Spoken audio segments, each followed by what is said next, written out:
사랑합니다. 성도 여러분, 금요일이 되었습니다. 금요일 날은 우리 병원에서는 아침에 금요 기도회가 있는데 참 복된 시간이에요. 여러분들도 망설이지 말고 같이 기도하러 나오면 좋아요. 우리 직원들 특히 기도하러 모여서 기도하고 하나님의 은혜와 복을 누리면 참 좋겠습니다. 우리들 계속해서 이 한 주간에는 기도에 대해서 생각하고 있죠. 예배에 대해서 생각하고 있습니다. 다윗이 고백했던 것들을 중심으로 살펴보고 있는데 이게 내게 돼야 돼요. 다른 사람이 복 받는 게 아니라 내가 이게 하나님의 은혜가 축복이 나의 것이 돼야 되지 않겠습니까? 하나님은 우리 목소리 듣기를 원하시는 줄로 믿습니다. 자, 말씀 봅시다. 고린도 후서 12장 7절부터 10절 말씀입니다. 고린도 후서 12장 7절로 10절 말씀. 여러 계시를 받은 것이 지극히 크므로 너무 자만하지 않게 하시려고 내 육체의 가시 곧 사탄의 사자를 주셨으니 이는 나를 쳐서 너무 자만하지 않게 하려 하심이라. 이것이 내게서 떠나가게 하기 위하여 내가 3번 주께 간구하였더니 나에게 이르시기를 내 은혜가 내게 족하도다. 이는 내 능력이 약한 데서 온전하여짐이라 하신지라. 그러므로 도리어 크게 기뻐함으로 나의 여러 약한 것들에 대하여 자랑하리니 이는 그리스도의 능력이 내게 머물게 하려 함이라. 그러므로 내가 그리스도를 위하여 약한 것들과 능력과 궁핍과 박해와 권고를 기뻐하노니 이는 내가 약한 그때에 강함이라. 아멘. 오늘 이 사도 바울의 고백은 엄청난 신앙의 수준이고요. 궁극적으로 우리는 이 수준까지 자라가야 돼요. 그런데 이런 고백이 나오기 위해서 우리들에게는 성장이 필요하고요. 신앙의 훈련도 필요하고 여러 과정들이 필요하겠죠. 하지만 언젠가는 저는 믿어요. 우리 모든 성도들, 이 냉천골 아침 말씀 묵상하는 모든 성도들이 이 정도 수준까지는 자랄 거라는 거예요. 하나님이 기뻐하시고 사도 바울이 고백하는 것처럼 내 은혜가 내게 족하다 말씀하신 하나님 앞에서 내가 약한 그때에 강합니다. 하나님 감사합니다. 모든 것이 하나님의 은혜였고 축복이었습니다. 내 인생 살아온 것 돌아보니 다 하나님의 축복이었고요. 하나님의 은혜였습니다. 하나님 살아계시고 날 사랑해 주시니 감사합니다. 그 고백하게 되는 날을 맞이하고 또 그런 은혜와 복을 누리게 되기를 소망합니다. 우리 모두는 기도하며 살아가죠. 그리고 기도할 때마다 마음속에 솔직한 기대가 있어요. 어떤 기대죠? 응답의 기대입니다. 병든 사람은 치유를 기대하고요. 경제적으로 어려운 사람은 형편이 나아지기를 원하고 어떤 사업이나 뭔가 풀리기를 원하고 관계 속에서 상처가 있는 사람은 문제가 해결되어 좋은 관계를 맺기를 원하죠. 그리고 대부분 우리의 기도는 절박하고 간절해요. 근데 이제 그 다음 들어가서 보면 우리는 내가 원하는 대로 뭔가 응답이 오기를 기다린다는 것이죠. 그런데 신앙생활을 오래 하다 보면 한 가지 중요한 사실을 배우게 되는데 하나님은 우리의 기도를 분명히 들으시지만 언제나 우리가 기대하는 방식으로만 응답하시지는 않는다는 사실입니다. 하나님은 우리의 예배를 분명히 받으시지만 우리가 생각하는 방식으로만 복을 주시는 분은 아니라는 겁니다. 오히려 더 큰 복을 예비하시고 더 깊은 복을 준비하시고 더 놀라운 것을 준비하시는 분이 창조주시니까, 지혜자시니까, 생명의 주인이시니까 우리에게 가장 좋은 것 생각해 보세요. 어린아이 2살, 3살 된 어린아이 키울 때 그 아이가 칼을 달라 그러는데 칼 줄 부모가 세상에 어디 있냐고요. 안 되잖아요. 어른들도 칼 가지고 이렇게 요리를 하다가 잘못하면 다칠 수 있는 것인데 2살, 3살짜리한테 칼을 맡기나요? 달랜다고 주는 거 아니라고요. 하나님은 우리의 모든 것을 알고 계시고 우리의 미래를 알고 계시고 우리에게 가장 좋은 것을 알고 계십니다. 그래서 달라고 해서 다 주는 건 아니에요. 어떤 것을 주세요? 더 좋은 것을 주시는 거예요. 어린아이에게는 칼은 안 주고 대신에 엄마가 뭘 줘요? 과자를 줄 수 있어요. 사탕을 줄 수 있어요. 엄마가 손잡고 놀아줄 수 있어요. 어린아이에게 훨씬 좋은 거라. 훨씬 좋은 거라는 거예요. 하나님께서 그렇게 하시는 거예요. 그 이야기를 오늘 사도 바울이 이렇게 하고 있는 거예요. 자기 인생을 살아보면서 하나님은 나에게 가장 좋은 것만 주셨습니다. 그 고백하는 거죠. 그런데 그 내용이 뭐예요? 사도 바울이 육체에 가시가 있었어요. 즉 질병이 있었다는 거예요. 고쳐지지 않는 질병이 있었어요. 그 질병이 정확하게 무엇인지는 알 수는 없지만 바울의 삶을 괴롭힐 만큼 지속적이고 고통스러운 문제였다는 겁니다. 당장 죽는 문제는 아니었으나 아주 괴로운 문제. 그래서 사람들이 이런 평가를 하는 거예요. 글 써놓은 거 보면 대단한 사람인 것 같은데 사실 사도 바울은 대단한 사람이에요.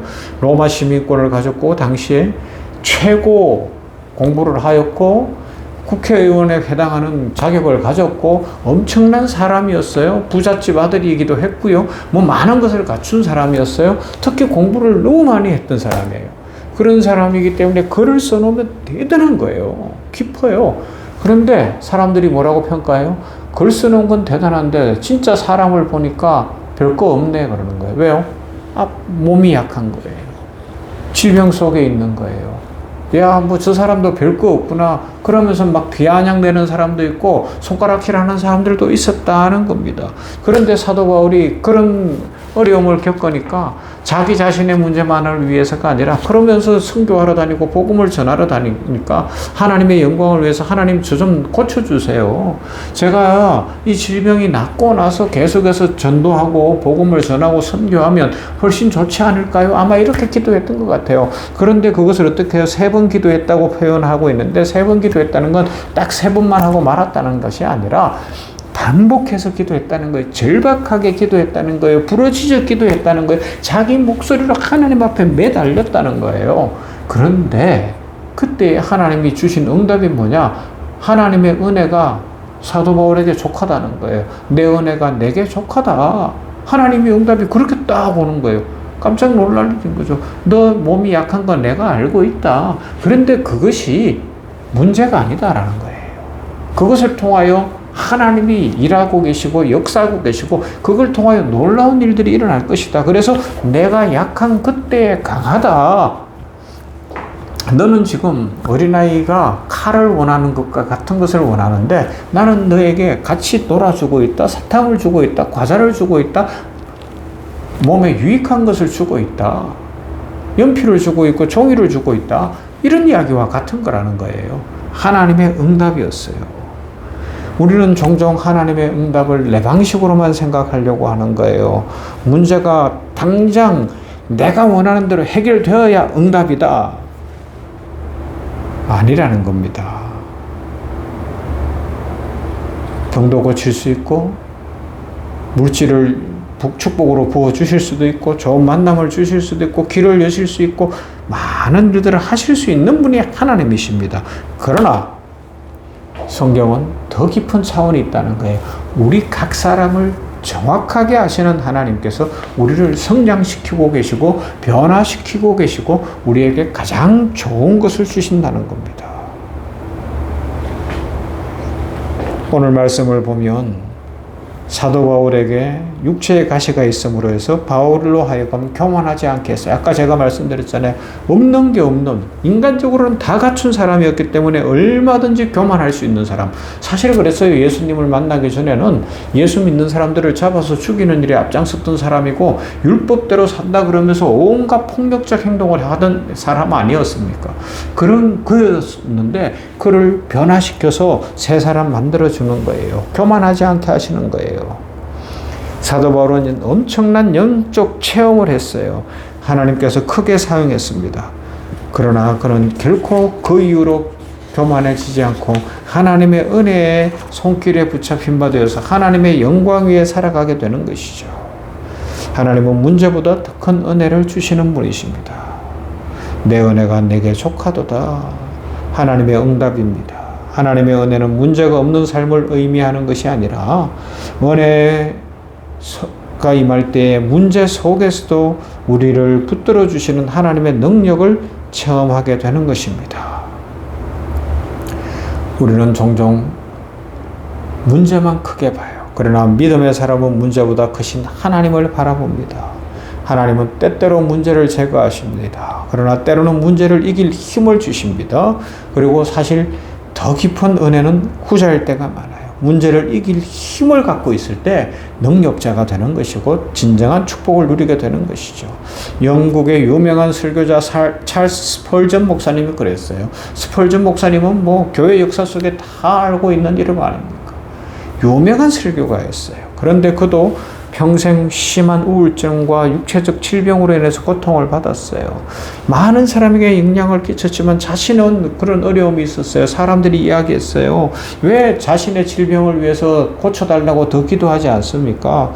그때 스펄전이 이런 고백을 했다 그러죠. 나는 그렇게 기도했어요. 그런데 하나님이 깨닫게 하신 것은 병이 없어지는 것보다 병 가운데서도 나를 붙드시는 하나님을 더 의지하게 하시고 하나님이 내 능력이 되는 것을 축복으로 믿습니다. 라는 겁니다. 여러분, 놀라운 고백이죠. 하나님은 우리의 예배를 통해, 우리의 기도를 통해서 하나님 자신이 바뀌는 것이 아니라 우리가 바뀌어서 새 인생 살아가기를 원하고 계십니다. 여러분, 우리 새로운 인생 살고 복된 인생 살아야 되지 않겠습니까? 여러분, 다시 말씀드립니다. 예배를 드린다는 것, 기도한다는 것은 내가 원하는 것을 얻어내는 수단이 아닙니다. 그러면요, 예배와 기도는 하나님과 동행하는 과정입니다. 하나님을 더욱 신뢰하게 되는 것이고, 고난 속에서도 버티게 되는 것이고, 절망 가운데서 일어나는 것이고, 기쁨과 찬송과 웃음이 가득한 인생을 살아가게 되는 줄로 믿습니다. 하나님이 말씀하십니다. 나의 은혜가 너에게 족하다 말씀하십니다. 우리는 약한 그때의 강함이라는 말씀을 기억합니다. 하나님은 오늘 우리에게 주시는 것이 가장 좋은 것을 주실 거예요. 그 하나님, 살아계신 하나님 바라보면서 오늘도 찬송하고 살고 기뻐하고 살고 감사하며 살아가시는 모두가 되기를 주님의 이름으로 축원합니다. 사랑과 은혜가 풍성하신 하나님 감사합니다. 금요일입니다. 오늘까지 계속해서 지난 주일에 이어서 아버지 하나님의 기도에 대해서, 예배에 대해서 또 생각하면서 오늘은 사도 바울의 그 경험적 고백 속에서 약할 그때의 강함이 되는 하나님의 은혜가 그의 약함 속에서도 얼마나 풍성했는지를 보여주는 말씀을 생각해 하셨으니 감사합니다. 아버지, 이 깊은 신앙까지 자라는 모두가 되게 하여 주시옵시고, 오늘도 하나님은 우리에게 가장 좋은 것 주신다는 것을 기억하고 이것을 믿는 믿음 안에서 살아계신 하나님을 확실히 믿는 믿음으로 오늘도 찬송하며 살고 기뻐하며 살고 감사하며 살아가며 믿음으로 살아가게 하시고, 이제 내일 모레 주일에는 함께 모여 예배하며 기도하며 하나님을 영화롭게 하는 모든 주의 백성들이 되게 하여 주시옵소서. 아버지여, 다시 한번 기도합니다. 우리 병원을 축복하시고 좋은 병원, 기쁨의 병원 되게 하시고 새 병원 건립이 안전하고 복되고 시간 안에 잘 이루어지게 하시며 필요한 물질도 허락하여 주시며 병원 교회를 부흥케 하시고 우리 교회를 통하여 환자들과 상처 입은 사람들과 어려운 사람들이 위로받게 하시되 다윗의 아둘람 동굴처럼 하나님의 군대가 일어나는 축복의 통로가 되도록 복을 내려 주시옵소서. 예수님 이름으로 기도하옵나이다. 아멘. 432장 큰 물결이 설레는 어둠 바다.